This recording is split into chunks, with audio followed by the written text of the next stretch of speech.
Have you ever wondered why, after a major life crisis, people sometimes make choices that seem irrational, like starting to smoke, drinking more, or gaining weight, even when they know the long-term risks? Well, a groundbreaking new study that's lighting up the psychology world has finally cracked the code. And it's not about a lack of willpower, it's about how trauma literally hacks your brain's perception of time. Stick with me, because this changes everything we thought we knew about recovery, and it has huge implications for all of us, not just disaster survivors.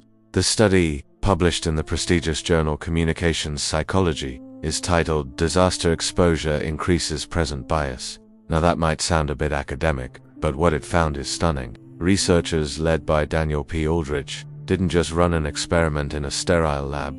They went into the real world, to the front lines of two massive natural disasters: the 2011 Tohoku earthquake in Japan and the 2013 Typhoon Haiyan in the Philippines. They studied over 1,200 people who lived through these events, measuring how their decision-making changed before and after the trauma. And here's the core discovery. Experiencing a disaster, like losing your home or seeing your community destroyed, dramatically increases something called present bias. This is a psychological term for wanting a smaller, immediate reward right now, rather than waiting for a much bigger reward in the future. Think of it as your brain's internal now versus later calculator going haywire. The study found that survivors showed a 15 to 25% spike in this bias. What does that look like in real life? It's choosing the immediate comfort of a cigarette over the long-term benefit of healthy lungs. It's opting for the instant relief of a sugary snack over the future goal of maintaining a healthy weight. The future suddenly feels uncertain and far away, so the brain screams, "Take what you can get, right now." So, how does this brain hack actually work? When you go through extreme stress, your body is flooded with hormones like cortisol. This puts your brain into survival mode. The prefrontal cortex, the part of your brain responsible for planning, logic, and imagining the future, essentially gets downregulated. Your brain's more primitive. Instinctual systems take over.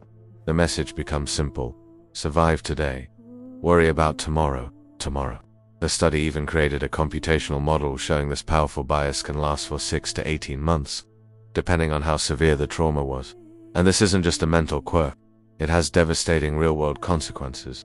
The researchers quantified the ripple effects on health. This increased present bias was directly linked to a 20% higher chance of taking up smoking, a 12% rise in binge drinking, and an average increase of 5 BMI points within the first year after the disaster. This is the first time a study has drawn such a clear data-backed line from a psychological bias to concrete health outcomes. Even more uniquely, it predicts that these behaviors lead to a 30% increase in long-term healthcare costs. It's a powerful link between psychology and public health economics. But the study reveals something even more troubling. This effect isn't equal. It hits the most vulnerable people the hardest. Individuals with lower incomes, women, and the elderly showed a present bias that was twice as strong. Why? Because they often have fewer buffers, less savings, weaker social safety nets, and fewer resources to fall back on. The disaster doesn't just knock them down. It multiplies their existing vulnerabilities, trapping them in a cycle of short-term decisions with long-term negative consequences.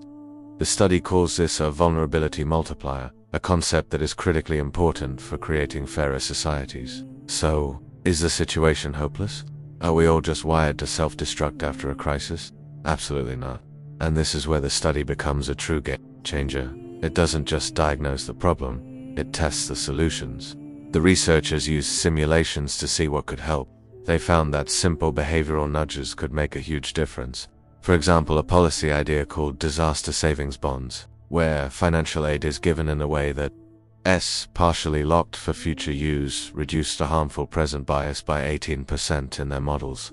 This points to a whole new approach to disaster relief, trauma-informed economics. Instead of just handing out cash and supplies, we need to train first responders and aid workers in behavioral psychology. They can help people make choices that protect their future selves, even when their brains are screaming for immediate gratification. It's about building psychological resilience right alongside physical infrastructure. And here's the biggest takeaway: the reason this study is so important for everyone, everywhere. This isn't just about earthquakes and typhoons. The researchers make it clear that this trauma-to-impulsivity pipeline applies to any major acute stressor: a global pandemic, a sudden job loss, a painful divorce, a serious health diagnosis. Any event that shatters your sense of a stable, predictable future can trigger this present bias, making you more likely to engage in behaviors that harm you down the road. As we face a world with more frequent extreme climate events, understanding this mechanism is crucial. By recognizing that these irrational behaviors are a predictable response to trauma, we can stop blaming victims and start designing better systems of support.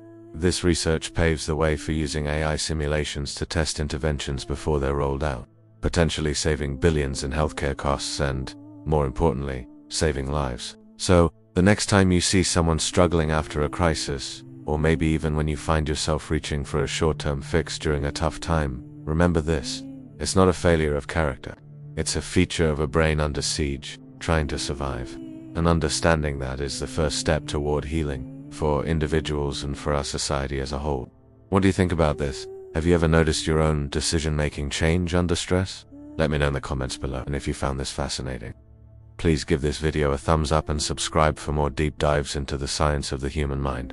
Thanks for watching.